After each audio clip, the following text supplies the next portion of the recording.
Magandang araw mga kasibog. So ngayong araw, panibagong luto na naman yung gagawin natin. Lutong bahay. Meron tayong kalabasa, binungo, tulingan, saka may munggo. Ginataang kalabasa na may munggo with tulingan na binuro. Yun!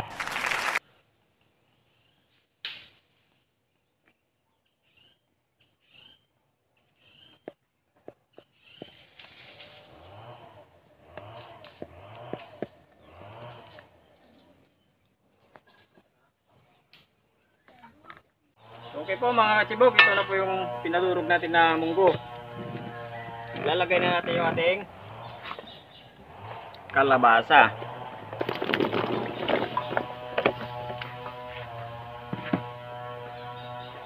Pangalawang piga, pampalambot sa ating kalabasa.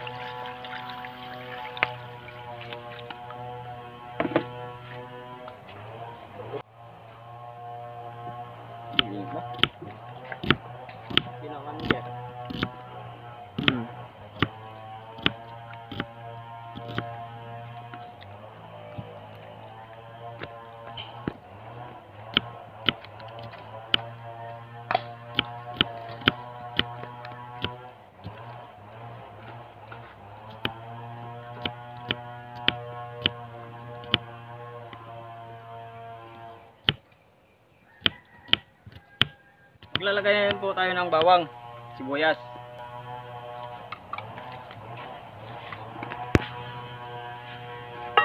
A few moments later. Balikan po natin yung ating niluluto. Titingnan na po natin kung malambot na ang ating kalabasa.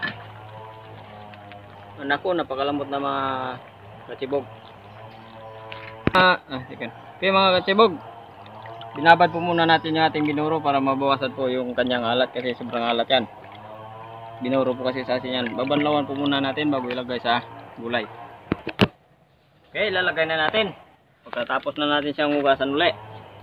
Parang labada lang, banlaw yun o.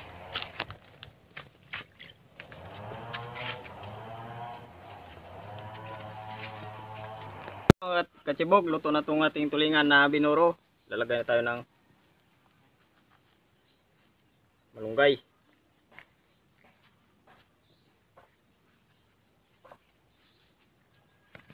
Sabay na natin itong unang piga natin.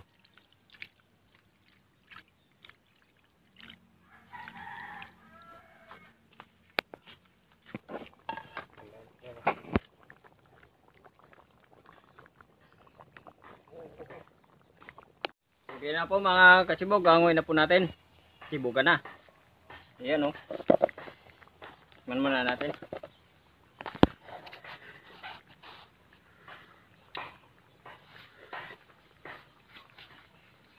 Okay mga kasibog, luto na po tayo. Kumain na po tayo. Ano pa hinihintay natin? Sibugan na. Sibugan na.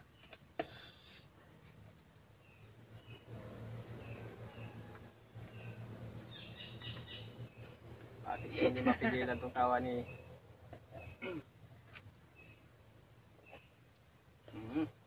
pinataang kalabasa na may binurong tulingan. Napakasarap na.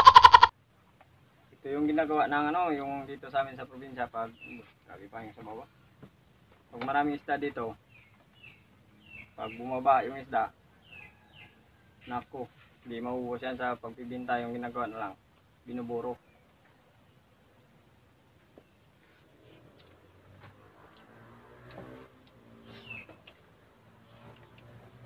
Sa mga hindi pa po kumain dyan, sumabay na po sa amin. Naku. Naku, sarap.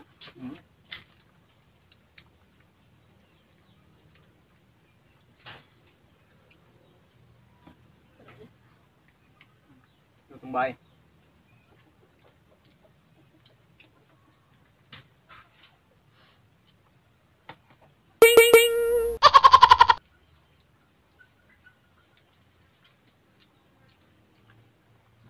Ang bango ng binuro. Kaya lang, huwag nating damihan yung yung kain ng maalat kasi Baka po mayroon tayong UTI.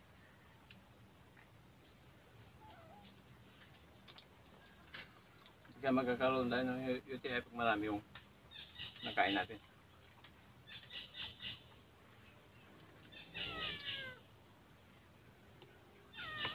Ito.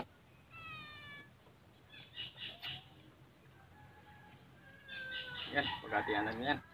Kuha lang kayo dyan.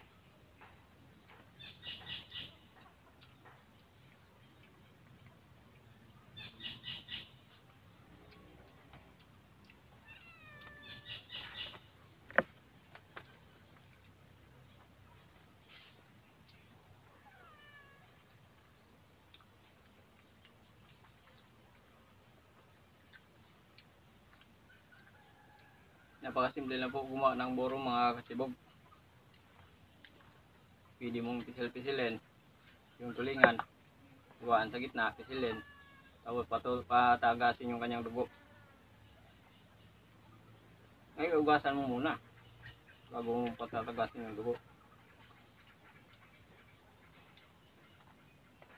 bago ko maglagay sa lalagyan yung wala ng katas, yung wala ng tumutulo para hindi mababasa yung sabagay. Nagpapatis na rin. Okay na rin yan.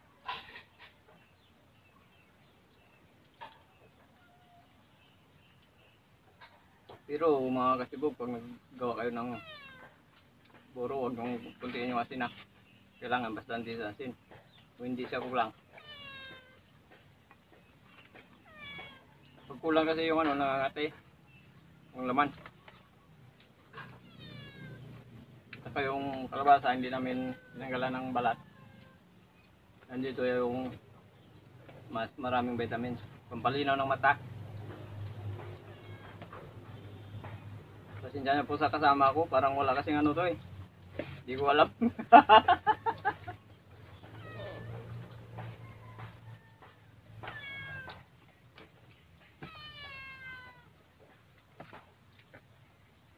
Sudah mo mo eh. Pula. Sarap! Maway, yun ba? Ha? Maway. Ayo tara. Di bata di mo. So, ayan po. Sarap. Langat, hindi mo ba? Dua kanila.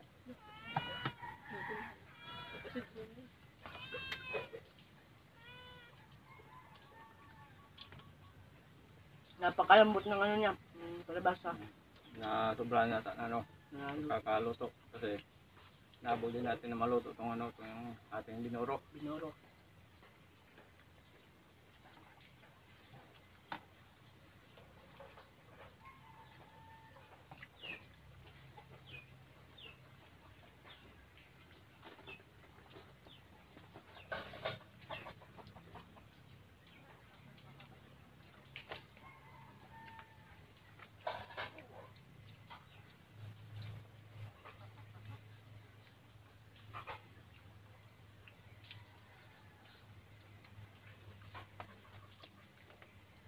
Amigo Randy, salamat nga pala sa binigay mong kalabasa. Saka kay rin, kay Tubdi ata.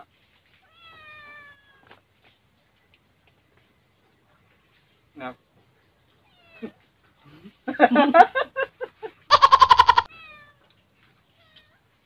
Napagbay na narapi.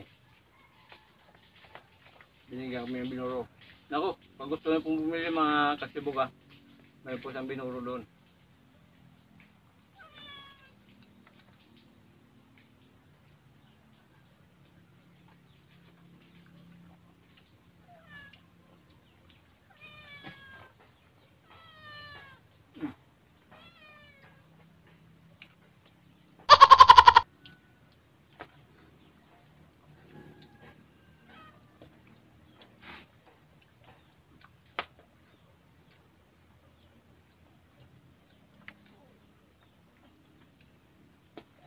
Papakanin ka talaga pag ito yung ulam mo. Kakagana pag may gata.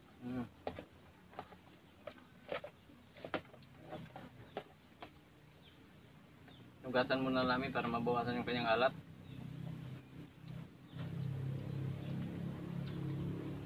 Binabad, inugasan. Yun na, bago mo ilagay.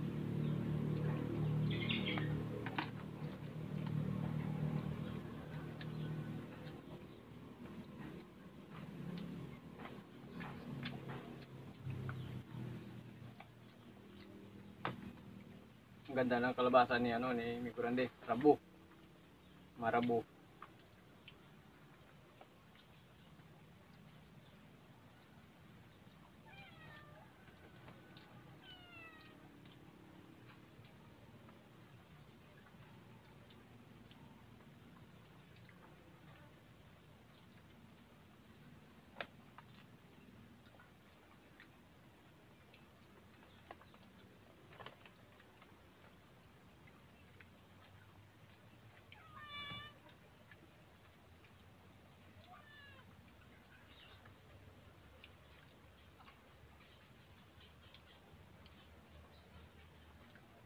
Subo na subo. Nako.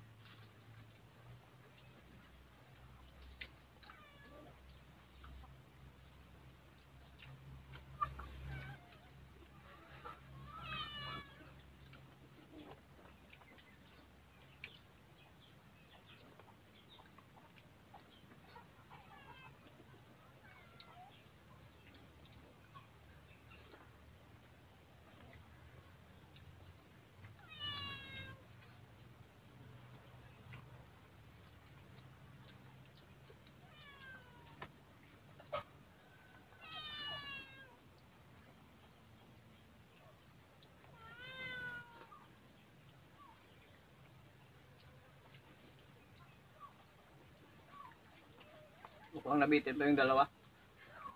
Parang kunti yata yung kanin natin. So next time lang, dadabagan natin.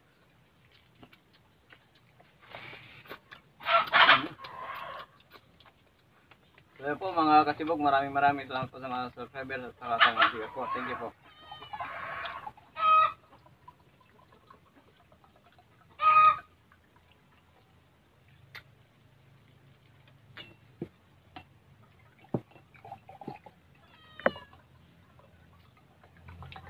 Nagtadya ka lang takat no. Ay, yung magandang videoan mo.